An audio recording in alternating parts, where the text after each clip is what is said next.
আসসালামু আলাইকুম। সংবাদে আপনাদের সবাইকে স্বাগত জানাচ্ছি। আমি ফিরোজ তোহা। শুরুতেই সংবাদ শিরোনাম। বাংলাদেশের সর্বশেষ গুরুত্বপূর্ণ আপডেট সংবাদে আপনাকে স্বাগত। শুরুতেই সংবাদ শিরোনাম, পরে বিস্তারিত।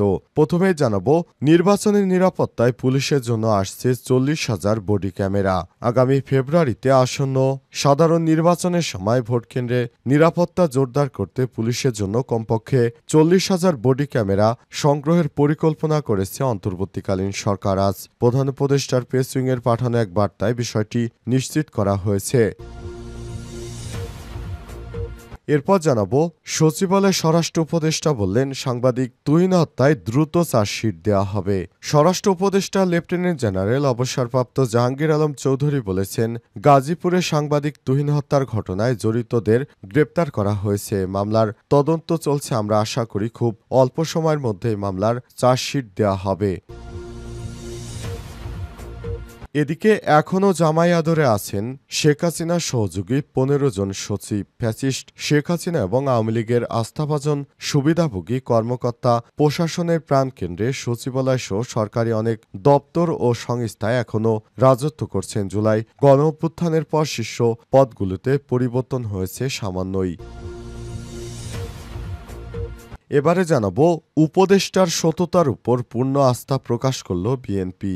অন্তর্বর্তীকালীন সরকারের উপদেষ্টার সততার উপর পূর্ণ আস্থা প্রকাশ করেছে বিএনপির মহাসচিব মির্জা ফখরুল ইসলাম আলমগীর। আজ গণমাধ্যমে পাঠানো এক বিবৃতিতে মির্জা ফখরুল বলেছেন, আজকে একটি পত্রিকায় একজন সাবেক সচিবের নাম উল্লেখ না করে কোট করে একটি রিপোর্ট প্রকাশিত হয়েছে। উনি বলেছেন, 8 জন অ্যাডভাইজার নাকি করাপশনের সঙ্গে জড়িত। এই ধরনের একটা রিপোর্ট বেরিয়েছে। তবে বিএনপি মনে করে উপদেষ্টারা এখনও সঠিক জায়গায় রয়েছে। তাদের উপর বিএনপির কোনো সন্দেহ নেই। এবং সর্বশেষ জানাবো, বিয়ের দিন ঠিক করতে গিয়ে চোর সন্দেহে গণপিটুনি, জামাই শ্বশুরের মৃত্যু। রংপুরের তারাগঞ্জের চোর সন্দেহে জনতার গণপিটুনিতে 2 জনের মৃত্যু হয়েছে। আজ সয়ার ইউনিয়নের বুড়িরহাট বটতলা এলাকায় এই দুর্ঘটনা ঘটে। নিহত 2 জন সম্পর্কে জামাই শ্বশুর। প্রিয় দর্শক, এতক্ষণ শুনছিলেন সংবাদ শিরোনাম, এবারে বিস্তারিত।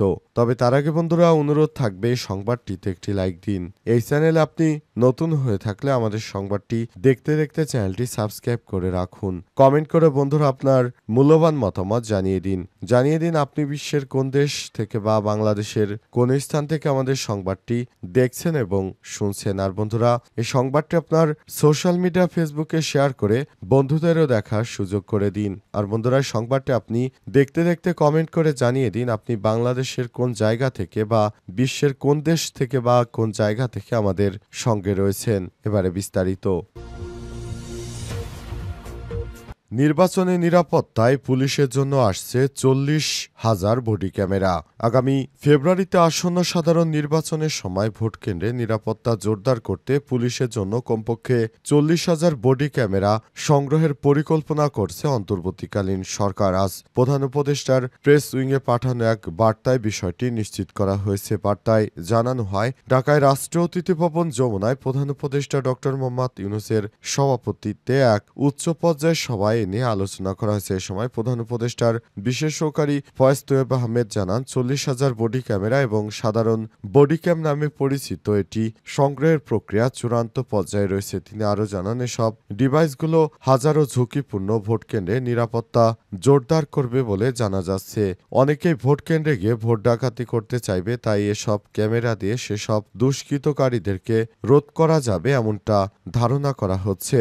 তাই এই ধরনের বডি ক্যামেরা লাগানোর সিদ্ধান্ত নিয়েছে অন্তর্বর্তীকালীন সরকার। সরকারের পক্ষ থেকে বিষয়টি নিশ্চিত করা হয়েছে। জানানো হয়েছে, এসব বডি ক্যামেরা দিয়ে নিরাপত্তার কাজে ব্যবহৃত করা হবে এবং পুলিশ বাহিনী যেন কোনরূপ ঝুঁকির মধ্যে না পড়ে, এ কারণে এই বডি ক্যামেরা ব্যবহার করার জন্য পুলিশকে অনুমোদন দিয়েছে স্বরাষ্ট্র মন্ত্রণালয়। সচিবালয়ে স্বরাষ্ট্র উপদেষ্টা বললেন, সাংবাদিক তুহিন হত্যায় দ্রুত চার্জশিট দেওয়া হবে।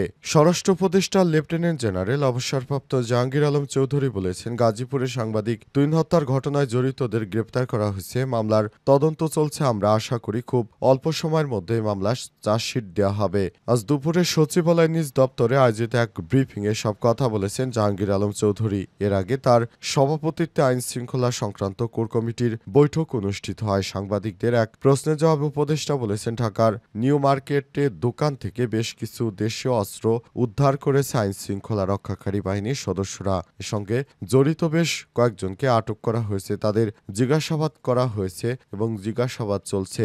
এসব চাপাতি ও ছোরা কারা কিভাবে কাজে ব্যবহার করত কারণ বের করা হচ্ছে এবং ইতিমধ্যেই নিউ মার্কেট এলাকায় সেনাবাহিনীর সদস্যরা অভিযান চালাচ্ছে যাতে করে কেউ কোনো ধরনের চাঁদাবাজি বা সন্ত্রাসী করতে না পারে। এছাড়াও নিউ মার্কেট এলাকা থেকে যেসব ধারালো অস্ত্রশস্ত্র পাওয়া গেছে সেগুলো জব্দ করেছে সেনাবাহিনীর সদস্যরা। বিভিন্ন দোকানে দোকানে গিয়ে তল্লাশি করে সব অস্ত্র উদ্ধার করা হচ্ছে।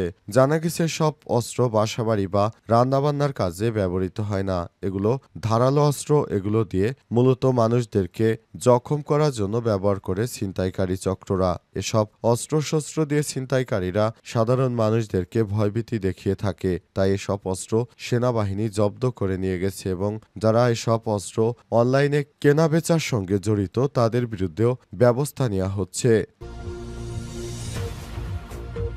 এখনও জামাই আদরে আছেন শেখ হাসিনার সহযোগী ১৫ জন সচিব। ফ্যাসিস্ট শেখ হাসিনা এবং আওয়ামী লীগের আস্থাভাজন সুবিধাভোগী কর্মকর্তারা প্রশাসনের প্রাণকেন্দ্রে সচিবালয় সহ সরকারি অনেক দপ্তর এবং সংস্থা এখনও রাজত্ব করছেন। জুলাই গণ অভ্যুত্থানের পর শীর্ষ পদগুলোতে পরিবর্তন হয়েছে সামান্যই। বিশেষ করে পররাষ্ট্র ক্যাডারের কর্মকর্তা ব্যতীত বিদেশে মিশনে কর্মরত আওয়ামী ফ্যাসিস্ট কর্মকর্তা যারা কমার্শিয়াল কাউন্সিল, শ্রম কাউন্সিল, ইকোনমিক কাউন্সিল এবং মিনিস্টার পদে কর্মরত ছিলেন তারা যে সব পদে এখনও রয়ে গেছেন। এদের দেশে ফেরত আনা হয়নি, অথচ এরা ফ্যাসিস্ট শেখ হাসিনার এজেন্ডাই বাস্তবায়ন করে চলেছে। গণ অভ্যুত্থান পরবর্তী ৫ই আগস্টের পর সারা দেশে সব প্রতিষ্ঠান থেকে ফ্যাসিস্ট উচ্ছেদ কার্যক্রম চললেও সচিবালয় ফ্যাসিস্ট সমর্থক সচিব, অতিরিক্ত সচিব জামাই আদরে অবস্থান করছে। শেখ হাসিনার সুবিধাভোগী যে ১৫ জন সচিব রাজত্ব করছেন তাদের মধ্যে এক মোহাম্মদ মোকাব্বির হোসেন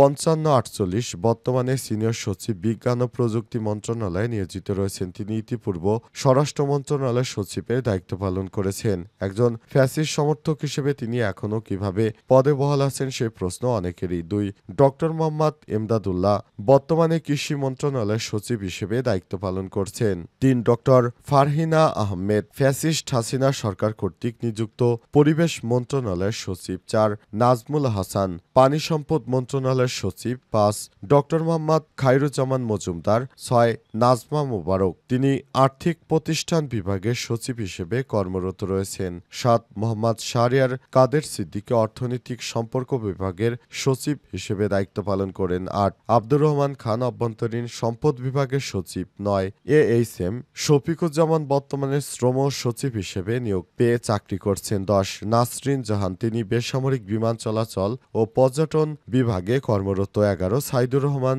তিনি স্বাস্থ্য বিভাগে। ১২ নিজামুদ্দিন, তিনি একজন দুর্নীতিবাজ কর্মকর্তা হিসেবে বহুল পরিচিত বিদ্যুৎ বিভাগে বর্তমানে কর্মরত।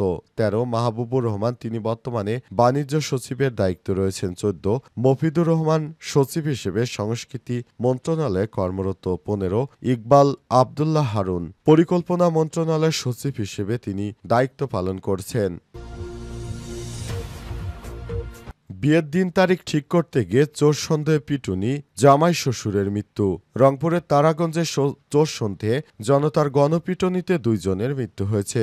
গতরাত ৯টার দিকে সয়ার ইউনিয়নের বুড়িরহাট বটতলা এলাকায় এই ঘটনা ঘটে। পুলিশ লাশ উদ্ধার করে রংপুর মেডিকেল কলেজ হাসপাতালের মর্গে পাঠিয়েছে। এই ঘটনায় তারাগঞ্জ থানায় মামলার প্রস্তুতি চলছে। নিহতরা হলেন তারাগঞ্জ উপজেলা কোরশা ইউনিয়নের গনিরামপুর গ্রামের রূপলাল দাস ৪০ এবং মিঠাপুকুর উপজেলা বালুয়াভাটা গ্রামের প্রদীপ দাস ৩৫ সম্পর্কে তারা ভাগ্নে এবং জামাই শ্বশুর। ভাগ্নে জামাই শ্বশুর। পুলিশ ও স্থানীয় সূত্র থেকে জানা গেছে, রূপলাল দাসের মেয়ের বিয়ে মিঠাপুকুর উপজেলার শ্যামপুর এলাকার লালচাঁদ দাসের ছেলে ডিপজল দাসের সঙ্গে ঠিক হয়।